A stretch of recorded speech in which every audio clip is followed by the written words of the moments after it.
Dù cho là loài chim nguy hiểm, thế nhưng chúng cũng là một kẻ đáng thương, bởi vì chim đực có kích thước nhỏ hơn cả chim cái, thế nên chúng thường xuyên bị bắt nạt.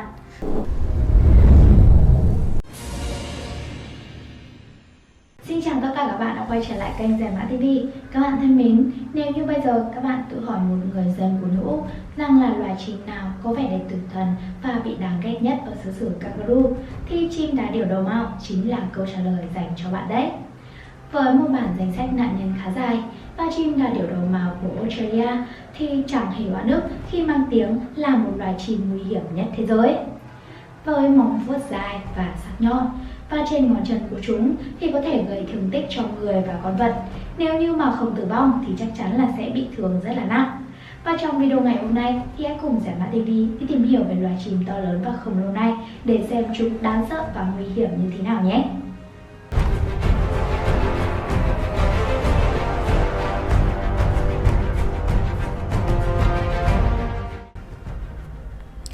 Thiên nhiên thật đẹp nhưng cũng thật nguy hiểm, và không chỉ có những cảnh đẹp nên thơ như tranh vẽ mà còn có bão, nắng nóng, lốc xoáy, sấm sét, động đất hay núi lửa. Tất cả những thảm họa tự nhiên này đều có thể tước đi mạng sống của chúng ta, và thực sự để mà nói, chết kiểu đó thì chẳng hay ho gì đâu. Thế nhưng đâu mới là cái chết tệ nhất khi không may lạc bước ngoài tự nhiên? Theo rất nhiều khảo sát đánh giá thì không phải chết đuối cũng chẳng phải trúng độc, mà cái chết kinh khủng và tệ hại nhất chính là vì chim đá điểu đầu mèo, chết dưới tay loài chim nguy hiểm nhất thế giới hiện nay. Chim đá điểu đầu mèo Australia được sách kỷ lục Guinness đã ghi nhận là loài chim nguy hiểm nhất thế giới, bởi vì chúng sở hữu một chiếc móng sắc như dao và một lực đá mạnh nhất trong tất cả các loài. 1. Tìm hiểu về loài chim có vẻ đẹp tử thần. Hỏi con chim lớn nhất thế giới thì các bạn sẽ nghĩ đến đà điểu, còn con lớn thứ nhì thì sao nhỉ? Chắc nhiều người sẽ có kiến thức một chút, biết đâu sẽ biết đến emu, một dạng đà điểu của châu Úc.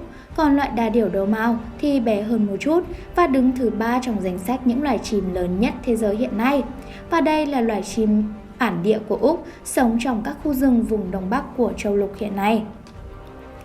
Đà điểu đầu mèo, chính xác gọi là đầu mao hay còn gọi là cassowary, là một loài chim không biết bay thuộc họ đà điểu và sống tại Đông Bắc châu Úc và các vùng rừng nhiệt đới New Guinea.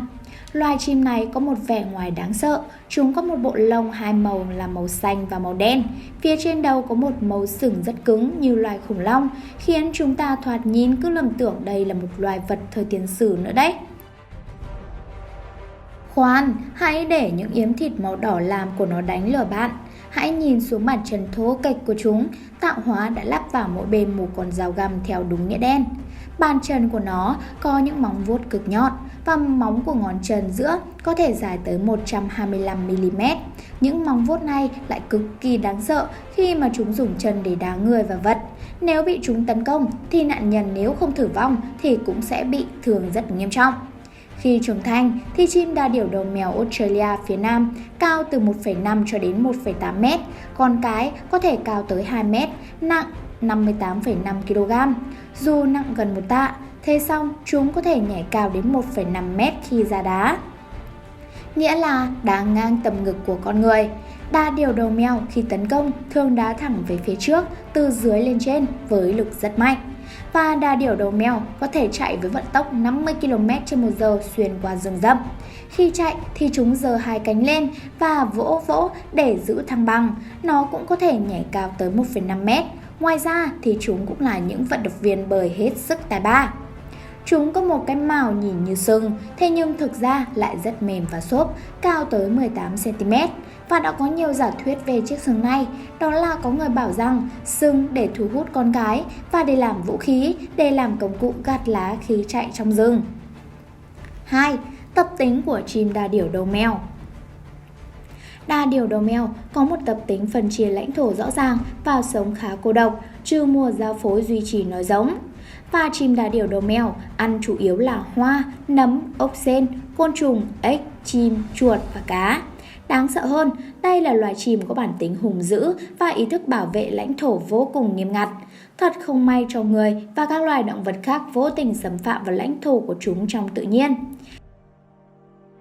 Hai chân hai dao, nóng tính thực sự sẽ là một cơn ác mộng.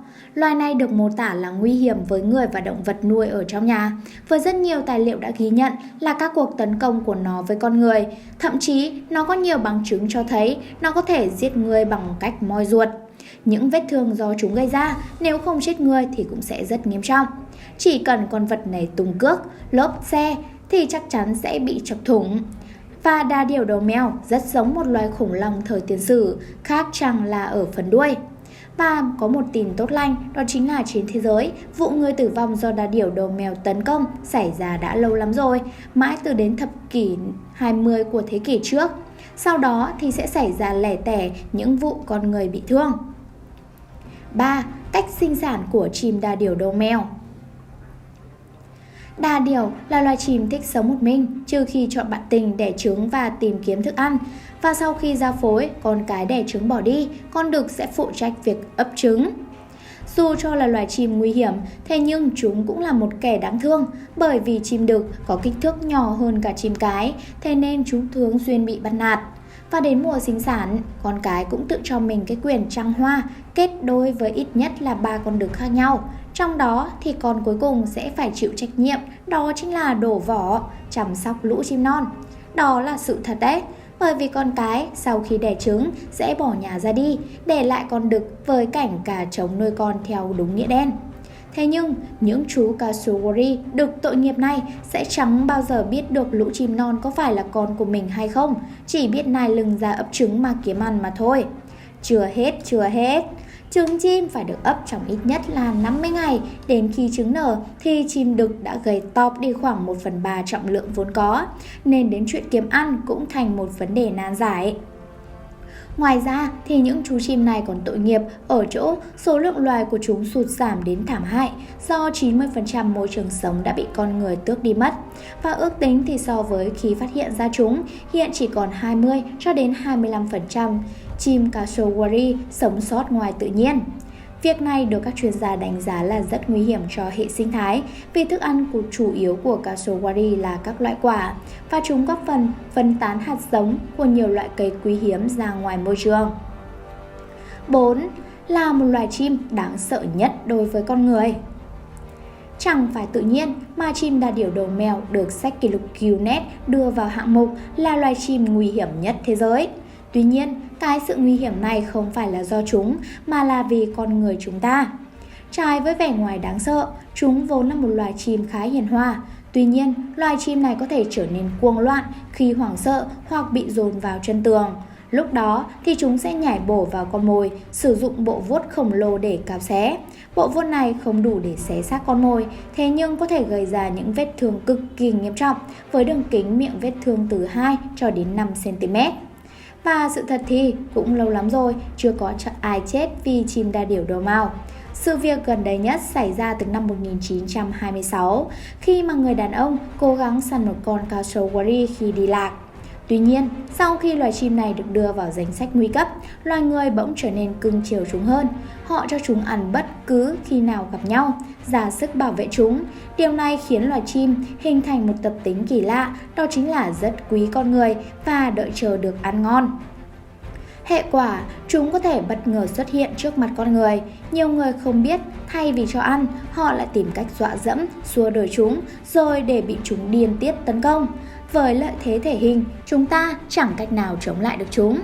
Và bước vào thế kỷ 19, chúng bị săn bắt tràn lan nên đã gần như là tuyệt chủng. Và hiện nay, số lượng cá thể sống hoang dã không còn nhiều. Chúng ta hầu như chỉ có thể chiêm ngưỡng chúng trong vườn bách thú mà thôi. Và nếu các bạn nghĩ rằng mình có thể chạy thoát được loài chim nguy hiểm này nếu vô tình giáp mặt với chúng, thì hãy suy nghĩ lại đi. Đa điểu đầu mào có thể chạy tới vận tốc 50 km/h, dù chúng nặng từ 60 cho đến 80 kg. Ngay cả tia chớp đen của Usain Bolt thì cũng khó có thể chạy thoát được. Trừ khi có ô tô thì bạn mới có thể nghĩ đến chuyện thoát thân.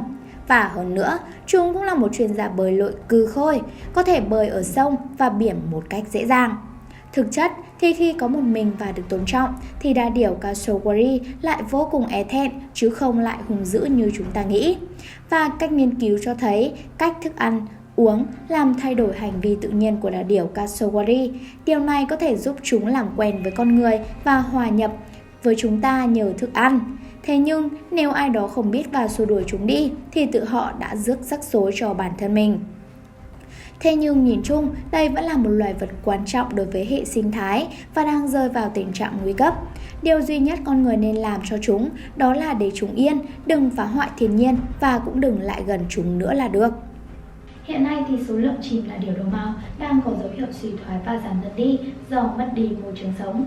Vì vậy thì loài chim này đang cần được bảo tồn. Tuy là một loài nguy hiểm, thế nhưng chúng cũng thật đẹp và thú vị phải không nào? Và các bạn có suy nghĩ gì về loài chim này? Hãy comment ý kiến của các bạn ở bên phía dưới bình luận nhé! Và nếu các bạn thấy video này hay thì hãy nhớ like và share để cho nhiều người cùng biết. Và đừng quên nhấn nút đăng ký kênh, nhấn vào tín hiệu chuông để nhận thông báo mỗi khi Giải Mã TV ra những video mới nhất. Và bây giờ thì xin chào và hẹn gặp lại!